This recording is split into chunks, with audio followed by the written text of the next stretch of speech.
ने दिल्ली को वेंटिलेटर पर डाल दिया है और लगातार दिल्ली को अव्यवस्थित करने के लिए जो लोग जिम्मेवार हैं, भ्रष्टाचार और ड्रामा जो है वो घंघोर है और इनकी जो मैनेजमेंट की व्यवस्थाएं हैं वो कमजोर है, जिसका एक दृश्य कल भी देखने को मिला कोर्ट कचहरी के अंदर कि कोर्ट ने कहा कि 6 सीटी स्कैन की मशीन्स हैं दिल्ली में 3 करोड़ की आबादी पर, और जब एफिडेविट को चेक किया गया तो वो एफिडेविट भी झूठा पाया गया। लगातार वो लोग जो ईमानदारी कट्टर ईमानदार कहकर अपनी जगह पर बनाए थे और वायदा किया था, वही लोग कहीं ना कहीं भ्रष्टाचार की परिभाषा बन गए हैं और ऐसा हमें लगातार देखने को मिल रहा है।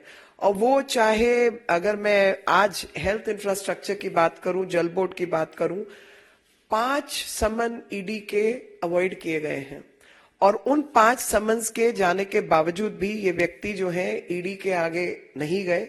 और किसी भी स्वास्थ्य सेवाएं जो है किसी भी राज्य की रीढ़ की हड्डी होती है और ऐसी रीढ़ की हड्डी को मजबूत करने की बजाय लगातार बर्बाद करने का काम किया। अभी तक शराब घोटाले में जहां पर 2000 करोड़ 2500 करोड़ से ज्यादा जो है वो ईडी ने आकलन किया है कि पैसा जो है वो चुराया गया है देश का, अभी उस पर जिक्र ही चल रहा था और ईडी के समन्स का जवाब नहीं दिया जा रहा था, तो जल बोर्ड के अंदर घोटाला सामने आया, हेल्थ इंफ्रास्ट्रक्चर के अंदर घोटाला सामने आया। और अगर मैं हेल्थ की बात करूं तो नंबर ऑफ बेड्स इन्होंने वायदा किया था 30,000 बेड्स बनाने का, वो कोई बेड सामने नहीं है। इन्होंने वायदा किया था कि इंश्योर करेंगे कि जो इंटरनेशनल स्टैंडर्ड्स हैं 5 बेड प्रति 1000 लोगों के ऊपर, वो 2.5 बेड भी प्रति 1000 लोगों के ऊपर नहीं है। जो वायदा किया था कि 900 प्राइमरी हेल्थ सेंटर्स बनाए जाएंगे, वो प्राइमरी हेल्थ सेंटर तो बंद हो गए हैं और काफी सारे प्राइमरी हेल्थ सेंटर्स बंद हो गए हैं और जो संख्या है वो कहीं 200-300 के आसपास पहुंची हुई है। और जो प्राइमरी हेल्थ सेंटर की जगह पर सब हेल्थ सेंटर्स के नाम पे वो मोहल्ला क्लिनिक जो है वो बनाए गए और एक एक जो टिन शेड कहूंगी मैं, जो माचिस की डिब्बियों के बराबर जो इन्होंने पोटा कैबिन बनाए हैं, वो भी 50-50 लाख 40-45 लाख का एक एक खर्चा इन्होंने बताया है। जो सेंट्रलाइज प्रोक्योरमेंट स्कीम थी ड्रग्स की, वो ड्रग के प्रोक्योरमेंट में बात हुई थी पारदर्शिता की, ट्रांसपेरेंसी की, वहां पर सबसे ज्यादा घोटाला जो है वो उसमें पाया गया सीपीए के अंदर। और कॉस्ट इफेक्टिव मैनर ऑडिट की रिपोर्ट है, वो भी काम इन्होंने ठीक से नहीं किया है।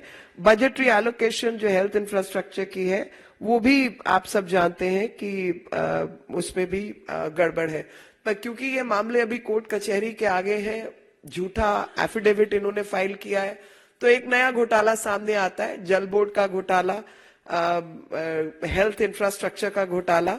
और इनके जो आज ईडी ने काम किया है, जो आप ही लोगों के माध्यम से जो हमारे सामने कुछ डिटेल आई है, उस डिटेल में यही पता चला है कि इनके 2 लोग, जिसमें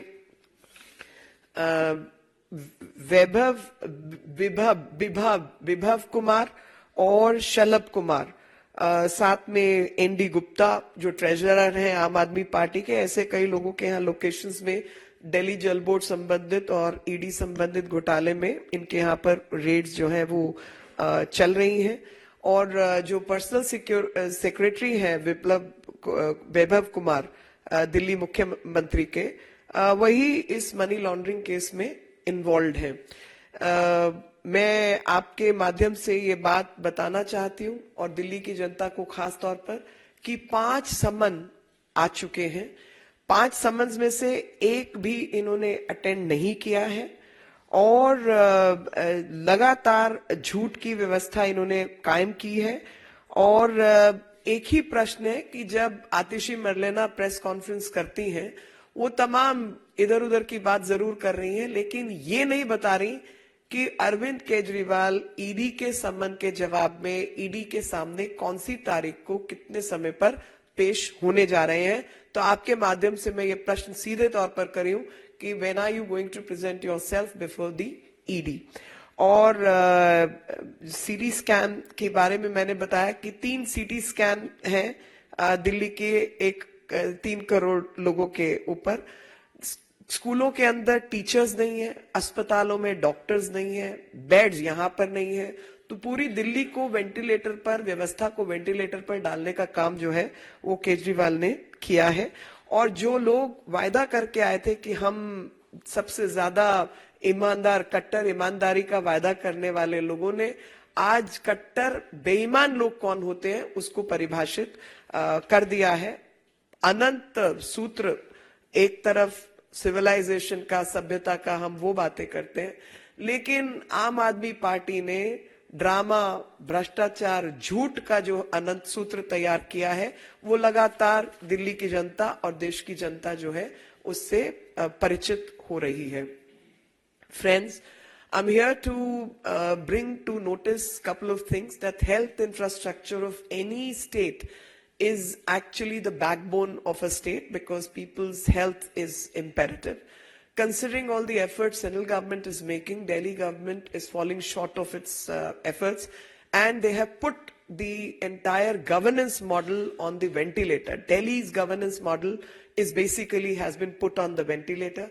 ED has summoned 5th time the Chief Minister of Delhi, and after his summons, avoiding summons for the 5th time, my straight question is, when a minister like Atishi Marlena comes and holds a press conference and does every other thing, ask questions of all kinds, but refuses to answer as to on which date, at what time, Chief Minister of Delhi, Arvind Kejriwal, is going to present himself before the ED because he is avoiding the summons. There were close to 1,000 primary health centers in Delhi, which have been undermined and have been shut down, have been closed, and only a minuscule number, a few hundred, is left in the city. And only sub-health centers is what you get to see in the form of Mohalla clinic, and each porta cabin's cost has been rated above 40 lakhs, 40, 50 lakhs is what you pay for these matchbox kind of institutions, infrastructure. 45 to 50 plus lakhs is what has been spent. So there is another scam in the offing. While the ED summon pertain to the issues of liquor scam, where they have tried to drown the entire city in alcohol and liquor. The Delhi excise policy is the biggest scam which one can think of. But while the Chief Minister is avoiding answering the ED summons on the Delhi liquor scam, another scam came to the front, and that scam happened to be the Delhi Jal Board scam. And post Jal Board scam, yesterday only, before the Delhi High Court, they have been found that a false affidavit has been filed in the court of law before the judges. The false affidavit contains some remarks regarding the procurement processes, where the audit report has found the central procurement processes is violative of law, and the drugs which are procured are substandard and are also not in terms of the regulations which need to be obeyed and adhered to. We've also seen the number of beds which Delhi required are less in numbers, and they had promised that they will bring beds up to the international standards. The 3 CT scans for 3 crore people is what Delhi hospitals have in place. We've also seen whether it's drugs, it's beds, it's ventilators, everything is not meeting the standards and is falling short on all these performances. The worst one can think of is there can be no facility, and especially the medical facility, without the doctors. So there's shortage of doctors. There's shortage of teachers in schools. And there are quality professionals missing in the entire infrastructure. So in the name of health infrastructure, scam after scam is what one gets to see. So I can say that ye jo Delhi ki sarkar hai, is only bothered about publicity, is only the hunger to get publicity is so huge that they are hungry for publicity. They are hungry to stay in power at any cost. They are hungry and greedy for corruption. But when it comes to doing their job, they are missing in action. So, Vigyapan par zor or Vyavastha kamzor is what one can think of. One can also think that भ्रष्टाचार और drama जो है वो पुरजोर और घंगोर, ये सब घंगोर और पुरजोर ड्रामा और भ्रष्टाचार जो है उसका सिलसिला चारों तरफ मिलता है.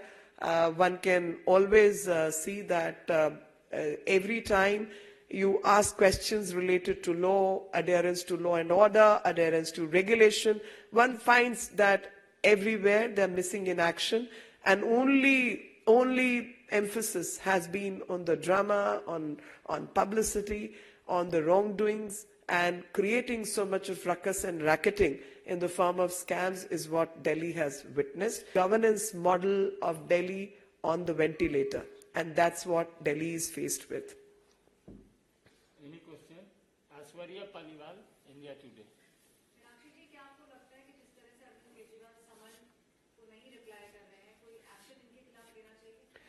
वो तो कोर्ट कचहरी का मामला है, तो कोर्ट है, ईडी है, they are seized of the matter, they will do what they have to और they can. I am not a spokesperson for ED, so I can not really answer on their behalf. Absolutely wrong. And I can quote ample number of examples. I'll quote the example of my Prime Minister. When he was the Chief Minister in Delhi, 7 hours he sat before SIT and answered each and every question. All the rubbish allegations which were brought against him, from trial court to the Supreme Court, he faced everything. That's the way you face up. You don't lie and you don't behave in this manner. That is called adherence to law and order, adherence to governance, and adherence to the constitution of this country. संविधान की सौगंध खाने वाले लोग हैं जी. संविधान और नियम और कानून का ही पालन नहीं करते, सिवाय ड्रामा और भ्रष्टाचार के किया क्या है? उसी पर पुरजोर इनका दारोमदार रहा है.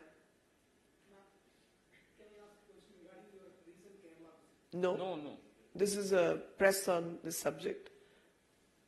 Vineet, TV18. मैम, अगर हम बात करें जिस तरह से उत्तराखंड में यूसीसी को लाया जा रहा है, मैम कैसे देखती है उसे, क्योंकि महिलाओं को अधिकार देने की बात जो है वो लगातार हो रही है. प्रधानमंत्री नरेंद्र मोदी ने भी कल अपने भाषण में महिलाओं के अधिकार की बात. ये मेरे आज की प्रेस से संबंधित नहीं है, लेकिन क्योंकि मेरा परम विषय रहा है तो इसलिए मैं इसका स्वागत करती हूँ. और यूनिफॉर्म सिविल कोड तो भारत की कोई भी महिला जो है वो इसका स्वागत ही करेगी. साधारण सी बात है कि विभिन्न नियमों कानूनों में महिलाओं के अधिकारों का ही हनन हुआ. भाई आप क्रिमिनल लॉ देख लो, आप कमर्शियल लॉ देख लो, आप आर्बिट्रेशन देख लो, सब जगह पुरुषों से संबंधित जितने नियम कानून है वो एक है देश में. उसमें जाति संस्था इसका उसका कोई भेद नहीं है. सिर्फ जो नियम कानून महिलाओं पर, परिवारों पर लागू होते हैं वहीं पर भेद है.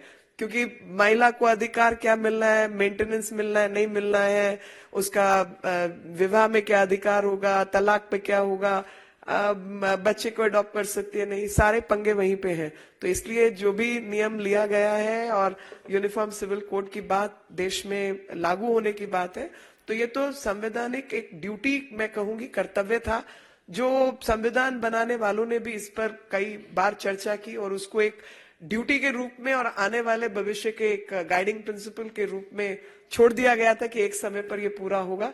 तो ये अपने पूर्वजों का वायदा पूरा करने का काम जो प्रधानमंत्री जी के नेतृत्व में हमारी सरकार और पार्टी के लोग और धामी जी ये सब लोग कर रहे हैं, मैं इनका स्वागत करती हूँ और हृदय से अपने पूर्वजों के बिहाफ पर भी कि वो सब इनको आशीर्वाद दे रहे होंगे कि जो कहा सो किया.